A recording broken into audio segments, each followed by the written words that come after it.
Bismillahirrahmanirrahim. Assalamualaikum warahmatullahi wabarakatuh. Alhamdulillah, wassalatu wassalamu ala rasulillah wa ala alihi wa sahbihi wa mawalah, wa la hawla wa la quwwata illa billah.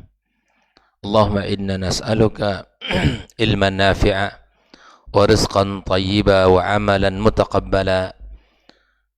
Amma ba'd, as-sa'imin as-sa'imat, kaum muslimin dan muslimat, al-mustami'in wal mustami'at, rahimakumullah. Alhamdulillah, puji dan syukur marilah senantiasa kita sanjungkan kepada Zat yang Maha Kuasa,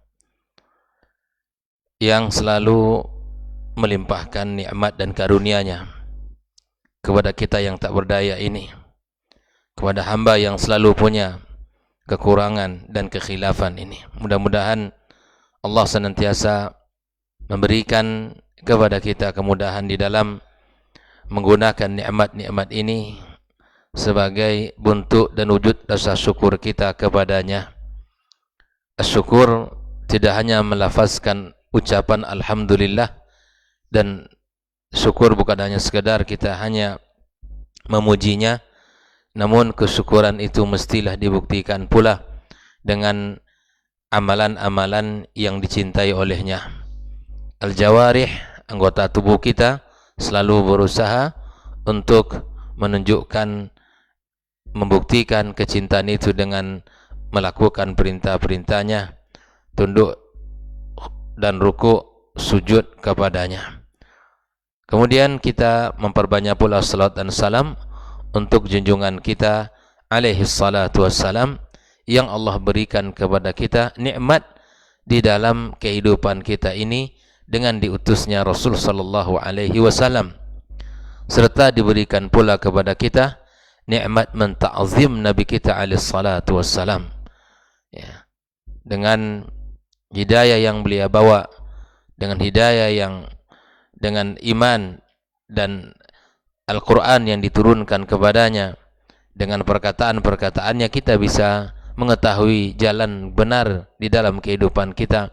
Kita mengetahui jalan kebaikan di dalam menuju jalannya, di dalam menujunya, dan kita mengetahui pula apa yang dibenci, yang tidak disukai olehnya.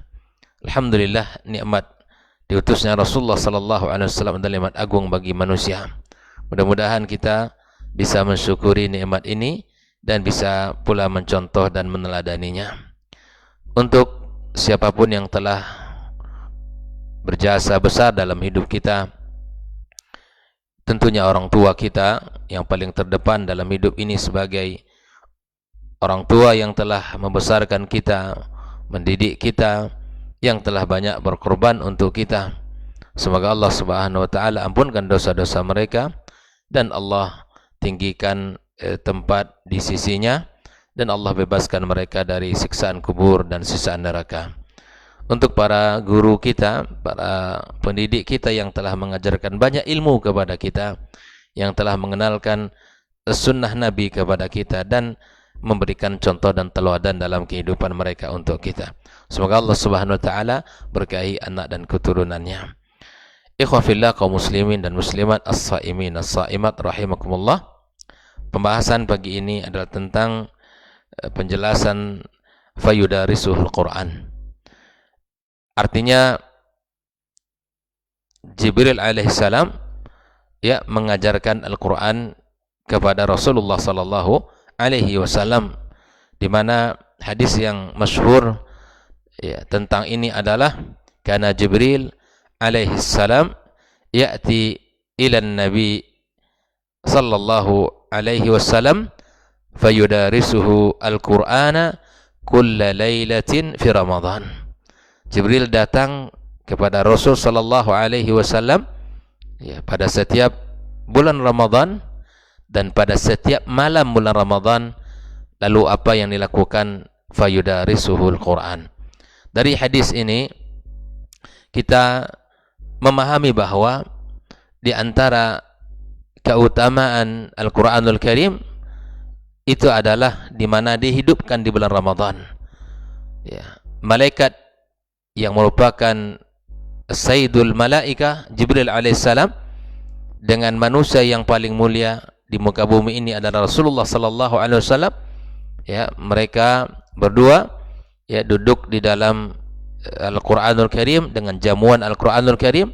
Mereka ya sedang menghidupkan Al-Qur'anul Karim, dan ini adalah contoh bagi kita untuk menghidupkannya pula dalam bulan-bulan Ramadan. Wabil khusus sebagian para ulama membedakan apakah yang lebih utama, kita membaca Al-Quran di siang hari ataukah di malam hari. Berdasarkan hadis ini, karena Jibril itu datang pada setiap malam, maka keutamaan membaca Al-Quran di malam hari itu sebagian ulama mengatakan berbeda dengan keutamaan kita membaca di siang hari. Jibril datang di malam hari, mengajari Al-Quran kepada Rasulullah SAW, ya, memberikan kepadanya ilmu tentang Al-Quranul Karim. Maka dari sini sebagian ulama mengatakan qiraatul Qur'ana fil laili afdal min qiraatihi fin nahar. Membacanya di malam hari berdasarkan hadis ini adalah lebih utama, ya, dengan membacanya di siang hari. Tentu keutamaan pada kedua siang, pada siang dan malam adalah sangat luar biasa, namun keutamaan di malam hari itu lebih utama dan lebih afdal. Wallahu taala alam. Maka di dalam Al-Qur'anul Karim Allah Subhanahu wa taala menyebutkan inna anzalnahu fi lailatul qadar. Ayat ini adalah bicara tentang dua hal.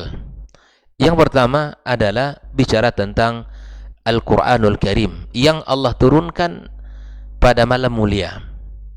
Yang kedua adalah poin tentang Lailatul Qadar.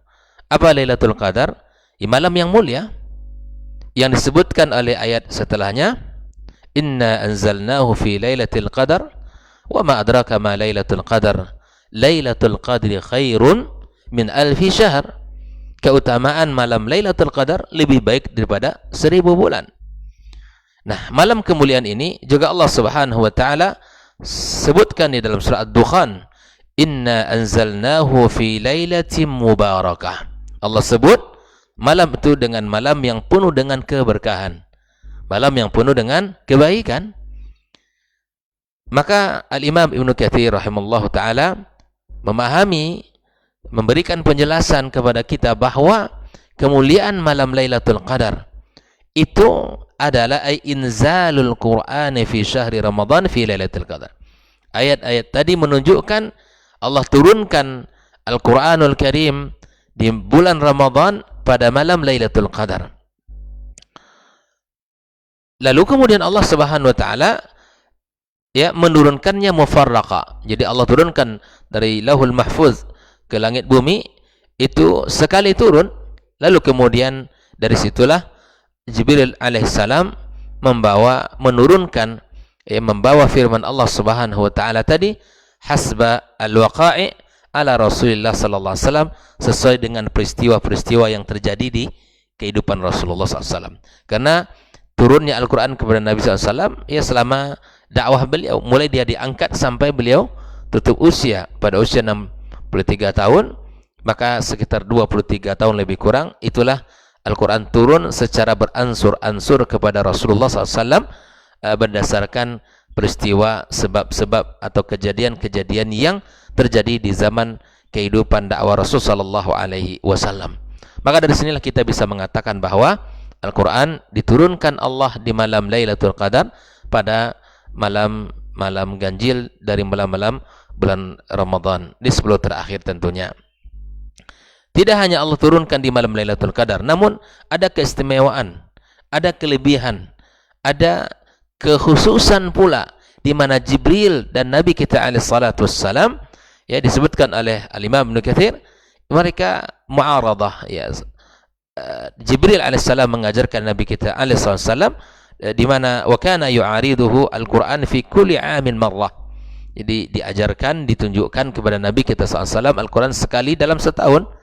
Ya. Wa fil 'amil ladzi tuwfiya fihi Rasulullah aradahu Jibril Al-Quran marratain.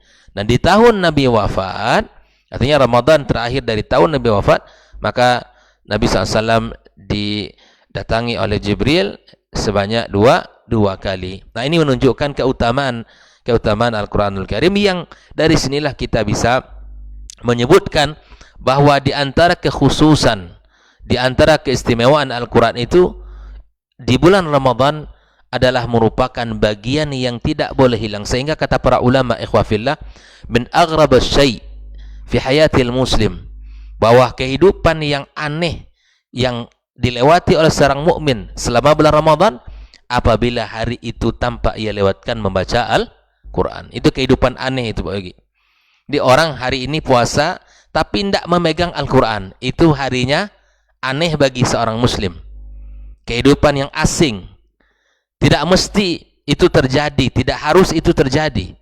Ya, tidak boleh terjadi seharusnya dalam kehidupan seorang mukmin di bulan Ramadan. Ini kerugian yang besar, ikhwafillah. Ramadan adalah bulan Al-Quran, tapi kita melewati hari tanpa membaca Al-Quran. Sering kita sampaikan hadis ini, dan sering kita ambil ibrahnya. Di antaranya kita jadikan hari-hari di bulan Ramadan hari-hari bersama Al-Quran. Syiarnya adalah hari-hari bersama Al-Quran, sebagaimana Jibril datang kepada Nabi kita sallallahu alaihi wasallam. Ya, malaikat yang terbaik dengan manusia yang terbaik. Mereka duduk ya dengan Al-Quranul Karim, mempelajari Al-Quranul Karim. Sehingga dari sinilah para ulama as-salafus saleh tergambar potret kehidupan mereka, bagaimana sih sikap mereka dengan Al-Quran, terhadap Al-Quran selama bulan suci Ramadan.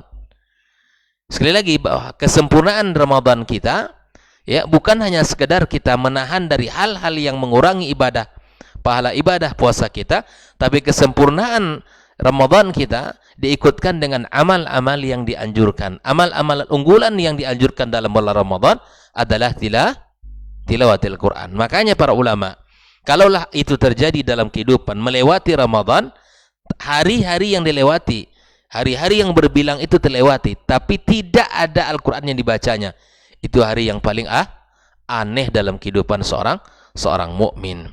Maka disinilah kita melihat potret kehidupan para as-salafus salih kita, di mana seperti kana Utsman radhiyallahu taala anhu yakhtimul Qur'ana kulla yaumin marrah. Ya, Utsman setiap hari sekali khatam. Ini kehidupan mereka, generasi as-salaf as-sahabah. Wa kana lil Imam Syafi'i, ya, seperti mana yang masyhur di dalam kehidupan yang dinukilkan tentang beliau adalah situna khatmah yaqra'uha fi ghairi shalah. 60 khatam itu dibaca di luar salat, belum lagi salatnya. Aswad yaqra'ul Qur'an fi kulli lailataini fi Ramadan. Ya. Dia selesaikan Al-Quran setiap 2 malam sekali. Bayangkan itu. Ini tentu ikhwafillah, kita tidak sedang membicarakan bernostalgia dengan mereka dulu, dengan keindahan kehidupan mereka saja, tapi kita berusaha untuk menerapkan itu dalam kehidupan kita. Loh, kok bisa mereka seperti ini? Kenapa kita tidak bisa? Ya, paling tidak kita di bulan Ramadan ini jangan pernah kita meninggalkan Al-Quran. Kita mempelajari ini bukan sekedar hanya untuk menceritakan kebesaran mereka, tapi bagaimana kebesaran itu hadir di tengah kita. Bukankah panduan kisah sejarah itu adalah kurikulum bagi kehidupan kita? Bukankah kebaikan-kebaikan mereka itu adalah ya contoh bagi kita dalam kehidupan ini? Dan kalau kita ingin menjadi orang-orang yang dipilih Allah Subhanahu wa taala, maka ikutilah jalan mereka, kehidupan mereka yang jauh dari kehidupan kita. Makanya khawfillah rahikumullah, kita senantiasa ya mencoba untuk mencontoh hal-hal yang barangkali ya yang jauh dari kehidupan as-salafus salih kita. Maka ikhwafillah, banyak di antaranya Qatadah yakhtim fi kulli sab'i daiman wa fi ramadhana fi kulli thalathin. Qatadah dalam kehidupannya menyelesaikan Al-Quran sekali sepekan, tapi dalam bulan Ramadan setiap sekali dalam 3 hari. Wa fil ashr al-awakhir fi kulli lailah, dan setiap di 10 terakhir Ramadan itu diselesaikan dalam 1 malam sekali. Ikhwah fillah rahimakumullah, ini tentu evaluasi besar untuk kita. Dari sinilah kita faham mereka di bulan suci Ramadan, wa khusus di 10 terakhir, Mereka jadikan hari-hari itu bagi sang Khalik, ya, tidak untuk sang makhluk, ya, memutuskan merehatkan dirinya, interaksi sesama manusia, memutuskan hubungan sesaat dengan dunia, yang pada akhirnya Allah Subhanahu wa taala berikan peradaban itu kepada mereka. Yang kita setiap hari ngurus dunia, setiap hari kita mengurus urusan dunia kita, bahkan di 10 terakhir pun kita mengurus dunia kita. Tapi tak kunjung peradaban itu Allah hadirkan kepada kita. Karena kita tidak mencontoh kehidupan mereka orang-orang hebat di masanya. Muhammad Ibnu Ala Syamsuddin Al-Qahiri kana katsiral ibadah. Beliau ini seorang yang ahli ibadah, banyak ibadahnya. Yuwadzib ala qiraatil Quran sirran wa jahran. Selalu melantunkan Al-Quran, membaca Al-Quran dengan dengan jahar. Wa kana wirduhu fi kulli yaumin wa lailah. Wiridnya setiap hari dan setiap malam. Nisfal Quran, separuh Al-Quran. Wa yakhtim yaumal jum'ati khatma kamila. Setiap hari Jumat dia khatam dengan sempurna.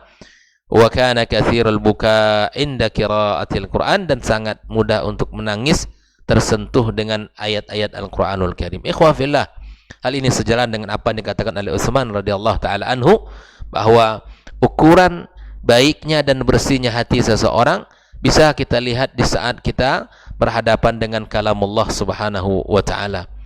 Andai sikap kita terhadap Al-Quran itu adalah kerinduan, kenikmatan, dan ada yang kurang apabila dia tidak dibaca, maka tanda hati orang baik.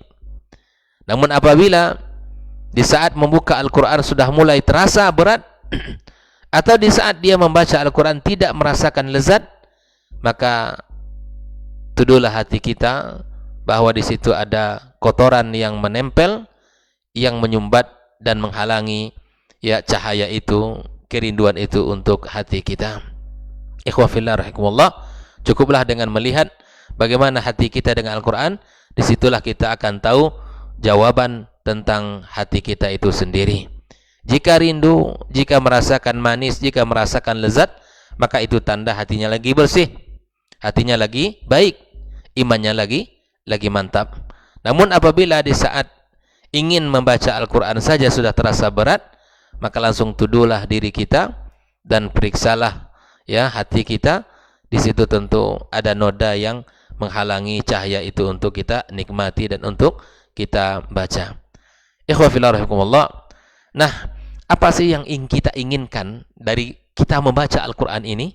Tentu sebuah pertanyaan harus kita jawab. Apakah sekedar untuk membaca? Apakah hanya sekedar untuk mengkhatam? Ini kan dua hal yang berbeda ini. Keinginan kita untuk tilawah sampai tujuan kita khatam, ataukah hanya sekedar atau untuk kita membaca untuk kita ambil ibrah. Nah, di sini kata para ulama, inna khatmal Quran laisa maqsudan li zati. Mengkhatam Al-Quran itu bukan tujuan satu-satu tujuan kita. Bukan itu yang menjadi goal besar kita saja. Ya. Walaisal qasdu min tilawatihi hadzu ka hadis syair. Bukanlah membacanya itu seperti kita menghitung rambut kita. Ya, 1, 2, 3, 4, enggak. Bukan kita begitu. Namun kita membaca Al-Quran, ya, kita membaca Al-Quran liyusbih hammul wahidi min al-wusul ila akhir surah, gitu ya, atau akhir al-juzu atau akhir al-mushaf, ya.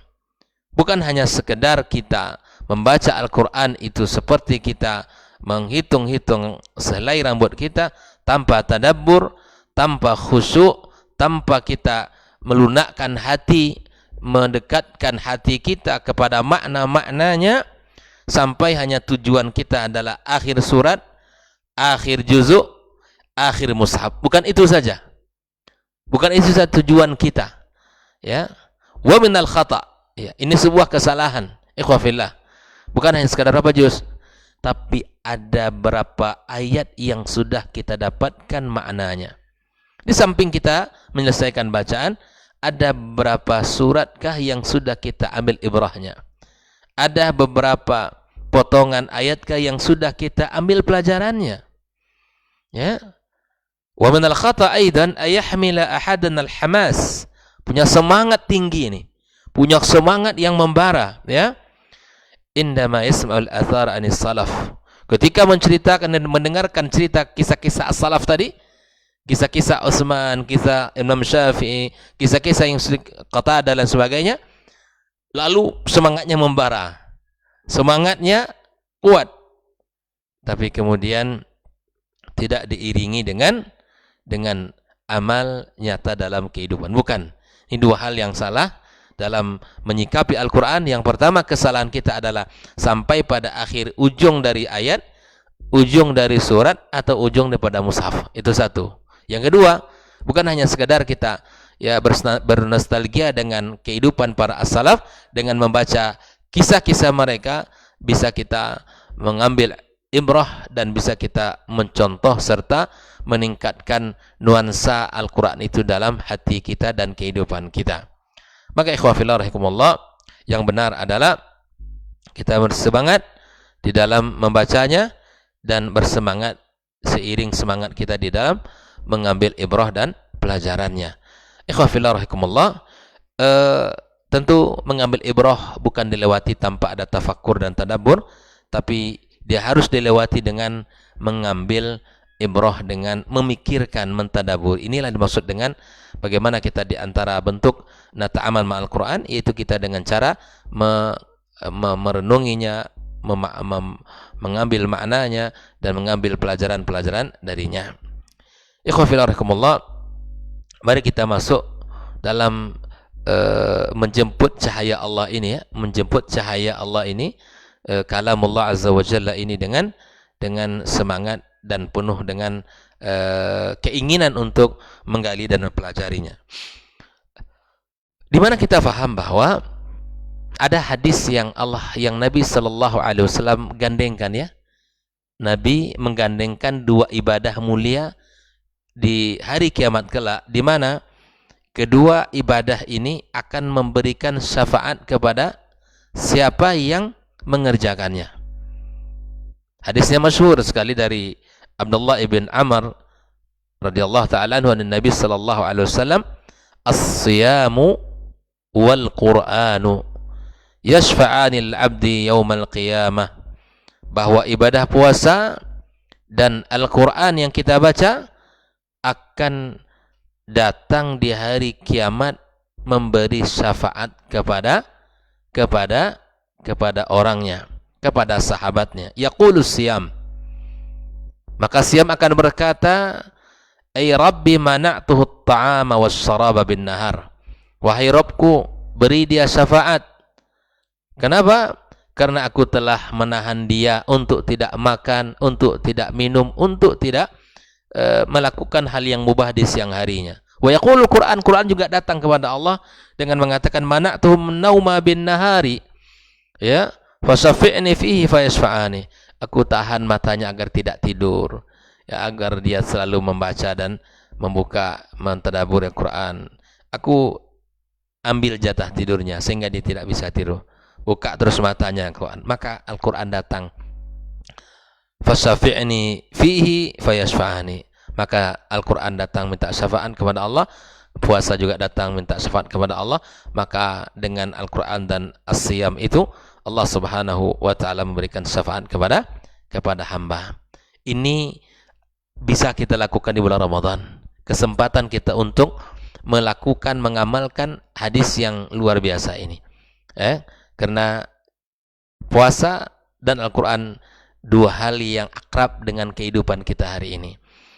Kemudian Ahmad Ibn al-Hawari menyebutkan, untuk apa sih Allah turunkan Al-Quranul Karim? Qala inni la aqra'ul Qur'ana wa anzuru fi ayatin fayahiru aqli biha wa ajab min huffadil Qur'an kaifa yahnihum an-naum wa yas'uhum ay yastaghillu bi syai'in min ad-dunya wa hum yatluna kalam Allah azza wa jalla. Bahwa aku membaca Al-Quran dan aku melihat pada ayat-ayatnya, kemudian saya merasa bahwa akal saya ini luar biasa, ya. Maka saya sangat heran kepada para penghafal Al-Quran. Mereka bisa tidur, mereka bisa bekerja di dunia dengan lapang, sementara mereka membaca ayat-ayat Allah subhanahu wa ta'ala. Ini maksudnya apa? Ada porsi yang mesti kita berikan, kepada Al-Quranul Karim, kepada sebaik-baik kalam, sehingga dengan pekerjaan dunia kita tidak kita abaikan Al-Quran kita, tidak kita tinggalkan Al-Quran kita. Itulah sebagai pelajaran dari perkataan yang luar biasa ini. Amma innahum law fahimu ma yatlun wa arafu haqqahu wa taladzadu bihi wastahallu al-munajata bihi la dhaba anhum an-nawma farhan bima ruziqu. Ini rahasia kita. Kalau rasa ngantuk tiba, rasa lesu dalam semangat ibadah hadir dalam hati kita, ingat bahwa kalau kita faham dengan Al-Quran itu, justru kita tidak akan tiba rasa ngantuk. Kenapa? Karena kita faham membaca Al-Quran adalah sebaik-baik zikir juga bagi kita, karena dialah firman Allah Subhanahu wa taala, dan kita faham bahwa kita akan bahagia dengan Al-Quranul Karim, dan kita akan mendapatkan banyak kebaikan dengannya. Tentulah kalau sudah bisa kita jadikan sebuah kesenangan, kenikmatan, kelezatan, maka tak ada yang akan bisa mengganggu kita. Hatta sampai ngantuk pun akan hilang, ya, apabila kita sudah faham dan kita merasakan, dan itu hadir dalam kehidupan kita. Ikhwah fillah rahimakumullah. Al-Hasan menyebutkan, untuk apa sih Al-Quran diturunkan? Unzilal Qur'anu liyu'mal bihi. Al-Quran itu diturunkan Allah agar dia menjadi buah amal yang tak berbilang dalam hidup kita. Amal yang harus kita jaga dalam kehidupan kita. Fattakhazan nasu tilawatahu amalan, maka dijadikan amal membaca Al-Quran itu adalah amal yang tak boleh terputus dalam kehidupan kita. Jelas ya? Bahwa Al-Quran diturunkan Allah untuk diamalkan. Karena dialah panduan yang mudah-mudahan panduan itu bisa kita amalkan. Fahris akhis saim. Jagalah, wahai saudaraku yang berpuasa, ala tilawatil Quran fi hadzal syahril. Dalam bulan yang mulia ini kita jaga. Bitadabburin wa huduri qalbin, dengan penuh tadabbur, dengan hati yang hadir ketika ayat-ayat itu dibaca. Maka di antara ucapan salaf, Al-Quran dibaca bukan untuk Al-Quran yang sedang kita baca. Hadirkan hati Allah sedang bicara dengan kita. Ya, hadirkan hati di mana Allah sedang berbicara kepada kita. Segala perintah-perintah itu untuk kita. Segala larangan-larangan itu. Ini caranya. Gitu ya. Bacaan kita itu bukan seperti membaca berita biasa, tapi membacanya dengan merasakan perintah panggilan itu untuk kita, perintah larangan itu untuk kita agar kita tinggalkan. Jelas ya? Waj'al laka wirdan yaumiyan la tufarritu fi. Jadikan wirid alam harian kita. Walau rattabta li nafsika qira'atan juz'aini aw thalathatin ba'da kulli salatin lahassalta khairan 'azima. Jika engkau atur hari-hari itu dengan aturan yang baik, di mana kita mencoba ya setiap selesai salat berapa juz, maka sungguh kita akan memperoleh kebaikan yang sangat agung. Wala tans an taj'ala li baitika wa ahlika wa auladika nasiban min dzalik. Jangan lupa bagian yang terbaik untuk rumah kita, anak-anak kita, keluarga kita, ya, untuk mengambil bagian dari Al-Quran yang mulia ini. Wallahu yahdis sabil. Allah akan memberikan jalan yang lurus kepada kita. Maka dengan Al-Quran hidup kita akan mulia, dengan Al-Quran hidup kita akan menjadi mudah, dengan Al-Quran hidup kita akan menjadi barakah. Wa sallallahu wa sallama ala nabiyyina Muhammadin wa sallam. Wa subhanakallahumma bihamdika asyhadu an la ilaha illa anta astaghfiruka wa atubu ilaik. Wassalamu alaikum warahmatullahi wabarakatuh.